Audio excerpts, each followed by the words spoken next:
Corporation's second quarter 2026 earnings conference call.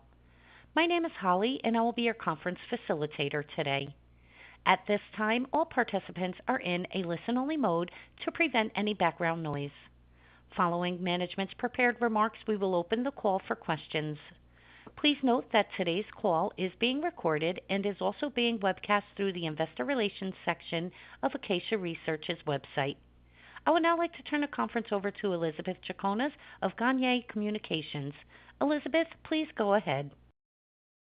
Thank you, operator. Joining today's call are MJ McNulty, ACACIA's Chief Executive Officer, and Michael Zambito, ACACIA's Chief Financial Officer.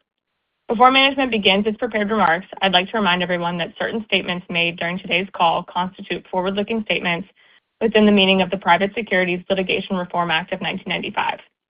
These statements reflect management's current expectations, estimates, and projections regarding future events and operating performance and involve risks and uncertainties that could cause actual results to differ materially from those expressed or implied by these forward-looking statements.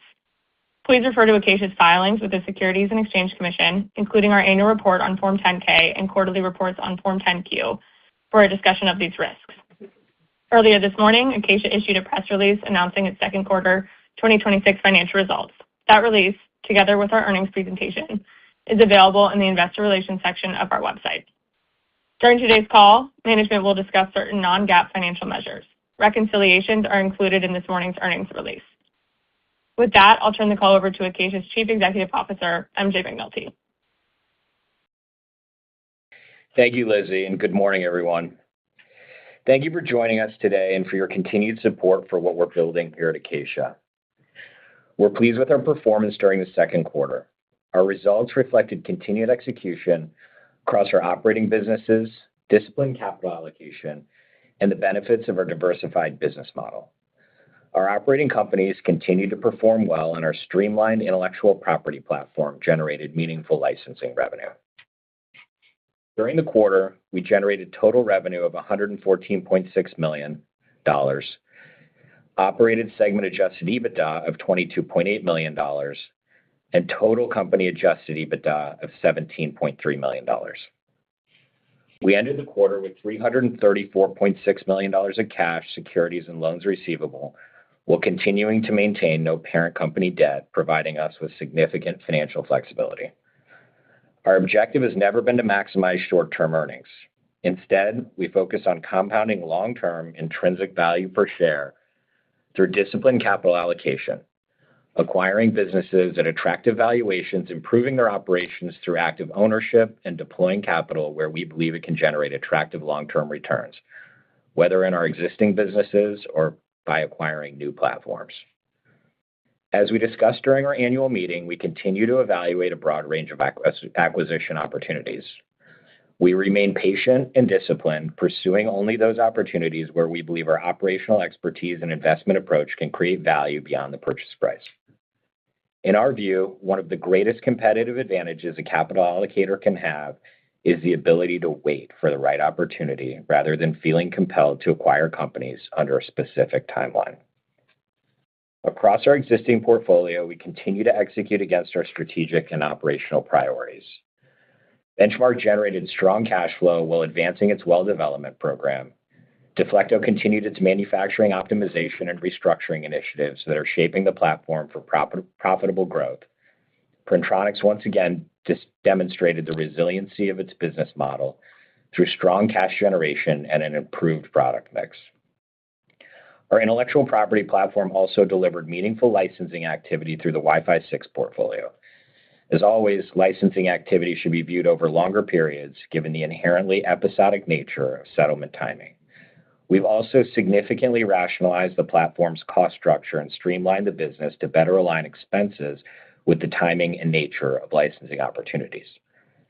Looking ahead, our acquisition pipeline remains active. We continue to see attractive opportunities across a range of industries, and we believe ACACIA's strong balance sheet, disciplined underwriting process, and operational capabilities position us well to capitalize on those opportunities as they arise. With that overview, let me turn to our operating businesses, beginning with Benchmark. Benchmark delivered another record revenue quarter with operating performance and cash flow exceeding our expectations. Benchmark continues to deliver exceptional results reinforcing our conviction in the quality of the business, the strength of its management team, and its long-term value creation potential. Our recently developed drilling inventory continues to demonstrate attractive economics. During the quarter, production from our Cherokee development performed in line with expectations, while we continued evaluating additional drilling opportunities using the same disciplined underwriting framework we've applied since acquiring the business. Benchmark generated revenue of $20.5 million, adjusted EBITDA of $9.8 million, and free cash flow of $6.5 million during the quarter. Looking ahead, our priority remains maximizing long-term value rather than simply maximizing near-term production. We continue to evaluate additional drilling opportunities, potential capital partnerships, and other initiatives that we believe can generate attractive risk-adjusted returns while preserving balance sheet flexibility. We also continue to actively manage our commodity hedging program. The objective is straightforward: generate strong free cash flow, reduce earnings volatility, and protect downside risk. We do not speculate on commodity prices. As a result, quarterly mark-to-market movements should not be viewed as indicative of the underlying economics of the business. Turning to Deflecto, we're encouraged by the continued progress across the business. Since acquiring Deflecto, we focused on positioning the business for long-term growth through manufacturing optimization, organizational streamlining, disciplined cost management, and pricing initiatives. Revenue for the quarter was $27.1 million, while adjusted EBITDA totaled $1.1 million. Importantly, many of the operational improvements we've implemented are structural in nature. As demand improves, we believe Deflecto is well-positioned to benefit from meaningful operating leverage going forward. Turning to Printronix, Printronix continues to generate consistent cash flow while creating opportunities to improve profitability through disciplined operational execution. While the traditional line matrix printer market remains mature, we continue to see attractive opportunities to create value at Printronix. We're leveraging the strength of the installed base in our global distribution network to expand our sales of higher-margin consumable products, introduce complementary products, and operate the business with disciplined cost management. This approach has enabled Printronix to remain a strong cash-generating business while it continues to evolve. During the quarter, Printronix generated revenue of $6 million, adjusted EBITDA of $1 million, and free cash flow of $900,000. Turning to our intellectual property platform, which we view as a differentiated asset class rather than a traditional operating business, the second quarter produced a strong result driven primarily by a significant licensing settlement within our Wi-Fi 6 portfolio. Licensing revenue totaled approximately $60.6 million. As we've discussed previously, licensing revenue does not translate directly into adjusted EBITDA or cash flow because a portion of successful recoveries is contractually shared with contingency fee counsel, inventors, and, when we have them in our deals, partners, which is the case for our Wi-Fi 6 portfolio. Given the episodic nature of licensing activity, we continue to manage the platform aggressively from a cost perspective. Over the past quarter, we've significantly reduced operating expenses, while amortization associated with certain legacy intangible assets has declined significantly relative to 2025 and will continue at the current lower run rate through next year. We believe these actions should enhance the platform's earnings profile as future licensing opportunities are realized. Second quarter results also included approximately $3.7 million of non-recurring expense associated with the legacy litigation matter that we believe is substantially complete and not representative of the platform's ongoing cost structure. While we do not take lightly the cost of litigation, we remain optimistic in our ability to obtain a potential recovery that could meaningfully exceed the associated cost, although the timing and outcome remain uncertain. As a reminder, this expense has not been adjusted in our EBITDA. Looking ahead, we believe the Wi-Fi 6 portfolio presents additional licensing opportunities, and we remain encouraged by the long-term potential of our R2 portfolio as artificial intelligence drives demand for high-performance computing and data infrastructure. We are also using AI to analyze larger data sets and identify potential intellectual property acquisition opportunities more efficiently. Overall, the platform provides ACACIA with exposure to a specialized, non-correlated asset class that complements our operating businesses and creates an additional avenue for disciplined capital deployment and shareholder value creation. Turning to our life sciences portfolio. We were highly encouraged by AMO Pharma's recently announced regulatory update regarding AMO2, its lead therapeutic candidate for congenital myotonic dystrophy. During the quarter, AMO announced that it had received constructive scientific advice from the FDA, MHRA in the UK, and Health Canada, supporting the design of its planned registrational clinical study. The agencies provided alignment on key elements of the proposed study, representing an important milestone in establishing a regulatory path toward potential approval. As the second largest shareholder of AMO Pharma, we continue to work closely with the company and its lead shareholder as we evaluate the path forward. While significant work remains before a registrational study can begin and its successful completion is not assured, the regulatory feedback provides greater clarity regarding the development pathway for AMO2. Objective is to help position AMO2 with the best sources of capital to advance the program through its next stage of development. Turning to our legacy investment in Viamet Pharmaceuticals, held through Malin J1. During the second quarter, we recorded a full write-down following developments impacting Mycovia Pharmaceuticals, the underlying biotechnology company. As a reminder, we acquired this interest as part of our 2020 life sciences portfolio acquisition. Through Malin J1's investment in Viamet, Acacia had an indirect economic interest in potential milestone and royalty payments related to the antifungal drug VIVJOA, which Mycovia acquired from Viamet in 2018. Although VIVJOA is FDA approved, its current label includes a contraindication that significantly limits the drug's addressable patient population. Mycovia and its sponsor have been working diligently to narrow or remove this contraindication by undertaking the necessary studies and seeking regulatory approval to expand the patient population. However, Mycovia has encountered liquidity issues as the timeline for the FDA readout has been extended, which led us to fully impair the carrying value of our investment in Malin J1. We continue to believe VIVJOA is an attractive drug supported by the compelling safety and efficacy data.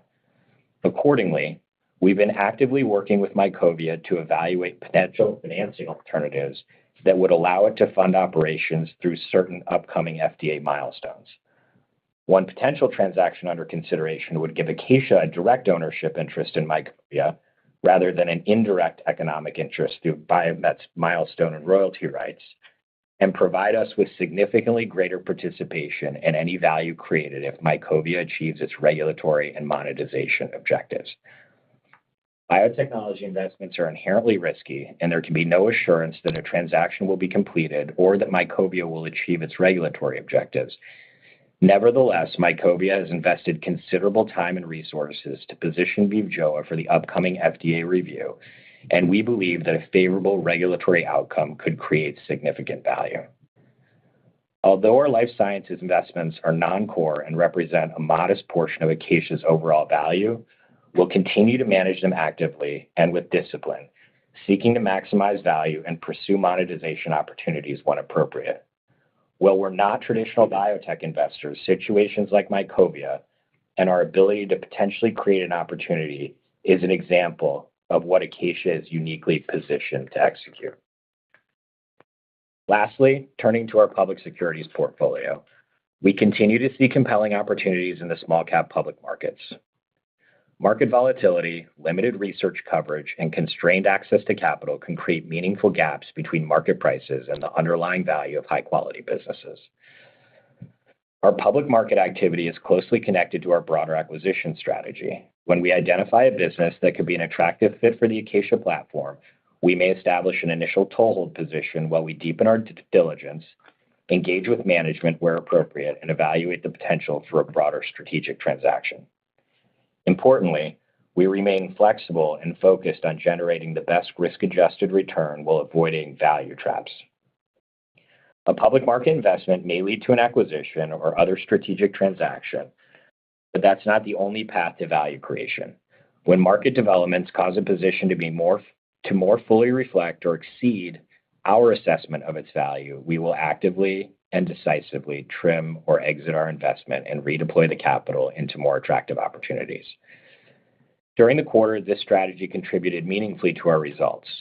One of our public company investments announced an agreement to be acquired, resulting in a significant increase in the value of our position. We subsequently exited the investment and realized an attractive return. Although we do not intend to discuss individual positions unless appropriate, this outcome demonstrates our ability to identify undervalued businesses, build positions with discipline, and monetize those investments when the risk-reward becomes compelling. We remain highly selective and valuation-driven. We believe our flexible mandate, long-term capital base, and transaction experience allow us to pursue opportunities across the public and private markets and to choose the path that we believe will create the greatest long-term value for Acacia shareholders. With that, I'll turn the call over to Mike to review our financial results in greater detail. Thank you, MJ. As MJ discussed, we believe the second quarter showcased continued disciplined execution across our operating businesses and the benefits of Acacia's diversified business model. Strong operating performance, combined with meaningful licensing activity within our intellectual property segment, contributed to another robust earnings quarter. Before reviewing the financial statements in more detail, I'd like to highlight a few key financial takeaways. Total company revenue was $114.6 million. Total operated segment revenue, excluding intellectual property, was $53.6 million. Total company adjusted EBITDA was $17.3 million, while operated segment adjusted EBITDA totaled $22.8 million. We ended the quarter with $334.6 million of cash, equity securities, and loans receivable, while continuing to maintain no parent company debt. Turning to our income statement. Total revenue for the quarter was $114.6 million compared to $51.2 million in the prior year period. Energy operations generated revenue of $20.5 million. Manufacturing operations generated revenue of $27.1 million. Industrial operations generated revenue of $6 million, while our intellectual property business generated licensing and related revenue of $60.9 million. As we've discussed previously, licensing activity is inherently episodic, and quarterly results can vary significantly depending on the timing of settlements. Accordingly, we believe the platform is best evaluated over longer periods. Turning to expenses, consolidated G&A expense for the quarter totaled $19.6 million. Across our operating businesses, we continue to emphasize disciplined cost management and operational efficiency. Deflecto's restructuring and manufacturing initiatives continue to improve the business's go-forward cost structure, while Printronix continues to benefit from disciplined expense management and an improved product mix.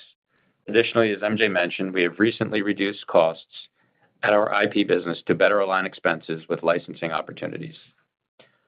Operating income for the quarter was $8.5 million, and total company adjusted EBITDA was $17.3 million. We believe adjusted EBITDA remains a useful supplemental measure of operating performance because it helps investors evaluate the underlying earnings power of our businesses by excluding certain non-cash and non-recurring items. Turning to our operating segments. Benchmark generated adjusted EBITDA of $9.8 million and free cash flow of $6.5 million for the quarter, while continuing to invest in attractive development opportunities consistent with our disciplined capital allocation framework. Deflecto generated adjusted EBITDA of $1.1 million while focusing on continued operational improvement despite softer conditions in certain end markets. Printronix generated adjusted EBITDA of $1 million and continued to produce strong free cash flow. Within our intellectual property segment, adjusted EBITDA totaled $10.9 million. As MJ noted earlier, licensing activity was particularly strong during the quarter. It's important to remember that a portion of licensing proceeds is contractually shared with inventors, litigation partners, and outside contingency fee counsel under customary commercial arrangements, and therefore reported revenue should not be viewed as directly translating into retained earnings. The IP business also incurred certain legal expenses associated with a legacy matter that is now substantially complete. We do not see these costs as an ongoing component of the cost structure of the business. Turning to earnings, GAAP net income attributable to ACACIA Research Corporation was $47,000 or 0 cents per diluted share. Adjusted net income attributable to ACACIA Research Corporation was $12.8 million or 13 cents per diluted share. A reconciliation of GAAP and non-GAAP results is included in this morning's earnings release. Turning to the balance sheet, at quarter end, cash equivalents, equity securities measured at fair value, and loans receivable totaled $334.6 million, an increase of approximately $4.7 billion during the quarter. We continue to maintain no parent company debt. On a consolidated basis, total gross indebtedness was $90.4 million, consisting of $59.5 million of non-recourse debt at Benchmark and $30.9 million of non-recourse debt at Deflecto. Book value at quarter end was $557 million, or $5.71 per common share, compared to $567.2 million, or $5.87 per share at prior quarter end. Increases to book value were primarily driven by $15.9 million in operating income from our operated segments and $9.4 million in gains from our public equity portfolio. These increases were offset by parent expenses and the write-off of our investment in Malin J1 discussed earlier. Overall, we believe our balance sheet remains one of ACACIA's key competitive advantages. Our liquidity, conservative capital structure, and strong cash generation provide meaningful flexibility to continue investing in our existing businesses while evaluating new investment opportunities. I'll now turn the call back to MJ. Thanks, Mike. As you've heard today, ACACIA delivered another quarter of strong execution across our portfolio. Our operating businesses continue to perform well. Our intellectual property platform generated meaningful licensing activity, and we maintain the financial flexibility that continues to differentiate ACACIA. Our strategy remains straightforward and unchanged. We seek to acquire businesses at discounts to what we believe is intrinsic value, fundamentally improve them through active ownership, and build them into market leaders for their niches. We believe allocating capital with this discipline will compound ACACIA's intrinsic value per share over the long term. The current market environment is creating significant dislocation in both privately owned and public businesses, and we believe there's an increased number of opportunities for disciplined buyers. Our balance sheet remains a meaningful strategic advantage. With $334.6 million of cash, securities, and loans receivable, no parent company debt, and operating businesses that continue to generate strong free cash flow, we believe ACACIA is well-positioned to capitalize on attractive opportunities while maintaining financial discipline that has defined our investment approach. Operator, we'd now be happy to take questions. Thank you. At this time, we will begin the question and answer session. If you would like to ask a question, please press star 1 on your telephone keypad. A confirmation tone will indicate your line is in the question queue. You may press star 2 if you would like to remove your question from the queue. For participants using speaker equipment, it may be necessary to pick up your handset before pressing the star keys. One moment, please, while we poll for questions.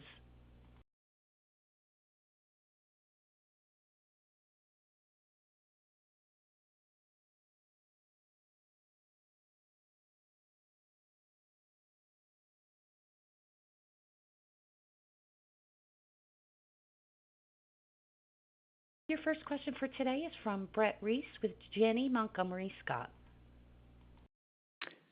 Good morning, MJ. Hi, Mike. Hey, Brett. Morning. Got a couple questions. First on the Benchmark. The free cash flow and EBITDA, is that including a full quarter's contribution from your wholly owned operated well? Yeah, so that's a good question. It does. We opened that well right at the beginning of the second quarter. If you remember, it was drilled and completed at the end of the first quarter and started producing a few days, maybe a week into Q2. Okay. And because things are, doing well there, it's my understanding you're thinking of investing in other, similar wells. How many, and will the metrics on these additional wells be, better, less better of this existing well? Yeah, so I think we mentioned this before, but the benchmark team, this acreage that we got with the Revolution acquisition in the Cherokee, created a pretty strategic angle for us in the Panhandle in Texas and Oklahoma. The team had spent post-acquisition a good amount of time turning the blocks of land that we have into units. And a unit is the pieces of land you put together, contiguous pieces of land you put together that then you can drill a well on. And we have several units at this point that we are looking to continue to drill wells on.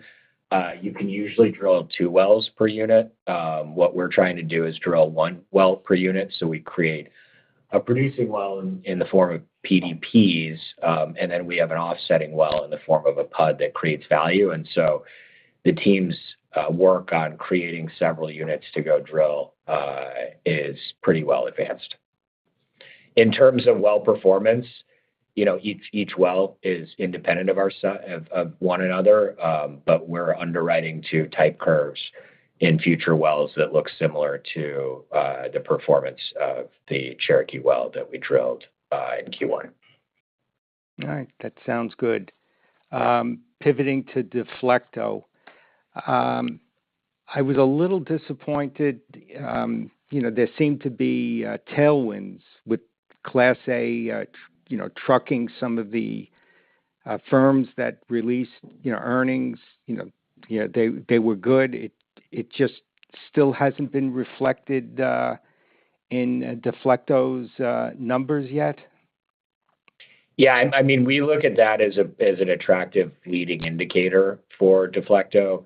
If you recall, if you wind the tape back, a lot of those firms you're talking about, Brett, had built significant inventory in advance of what was a further decline in that market associated with Liberation Day. And so their numbers are very good, and we're very encouraged by those numbers. I think a lot of the sales are sales of existing, not newly manufactured OEM inventory. And so as that works through the system, we think that Deflecto will be a beneficiary of those incremental volumes. Okay. A question on potential deal flow.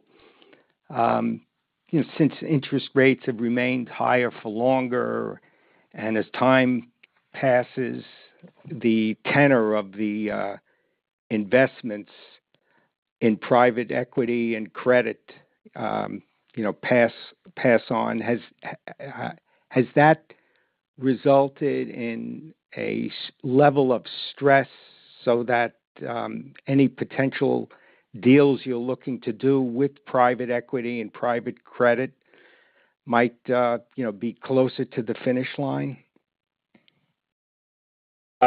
So we're certainly encouraged by that.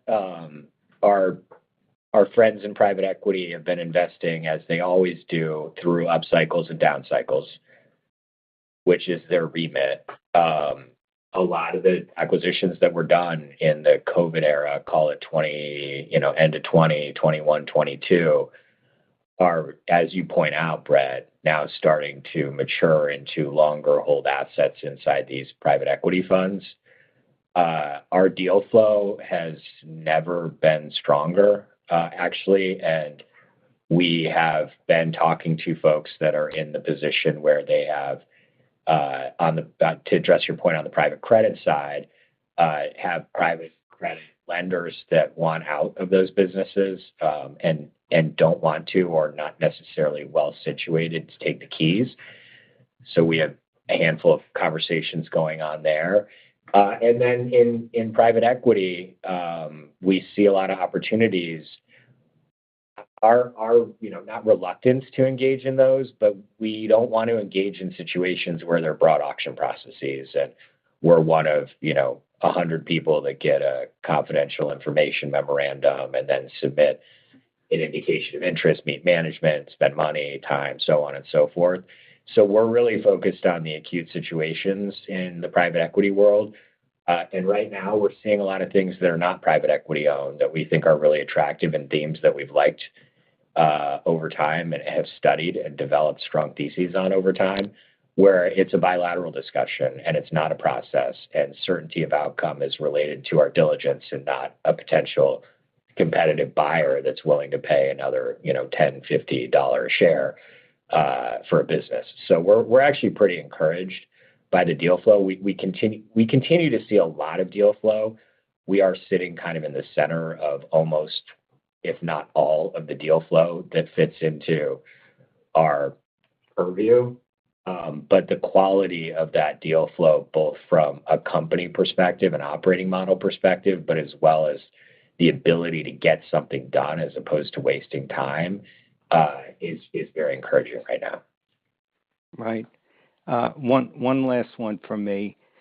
The EBITDA on the intellectual property business was $10.9 million. Is that a rough back of the envelope what you net from the $60 million after paying the lawyers, investors, and inventors? And is the cash that came in from what you booked in the IP portfolio included in the second quarter cash number? Yeah. So on the first question, the EBITDA is not the best proxy for that particular deal. And as we close licensing settlements in the IP business, in the Wi-Fi 6 portfolio, we have a partner in that has earned into the splits of their share. We do all of our litigation on a contingency fee basis to be conservative with cash and potential downside cases. The settlement that came in was TP. The rest of the contingency fee grows as the case goes farther and farther through the court system, and TP-Link went almost all the way through.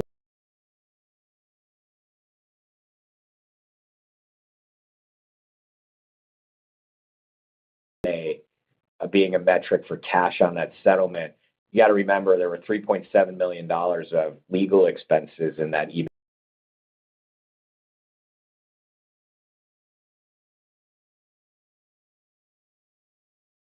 We think we hope we have an ability to recover in excess of that $3.7 million on, and their operating expenses that go against me, but it's booked as AR at the end of Q2. Okay. So it's not. Thank you. So Brett, it's not. It's sorry, just to finish that out. It's not in the cash number on the balance sheet at the end of the quarter, but it has been added to our balance.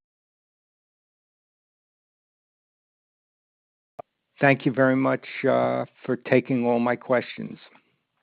Yeah, of course. Always nice to talk to you, Brett.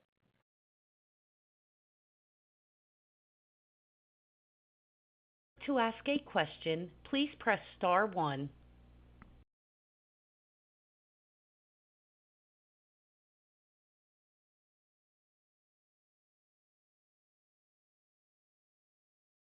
We have reached the end of the question and answer.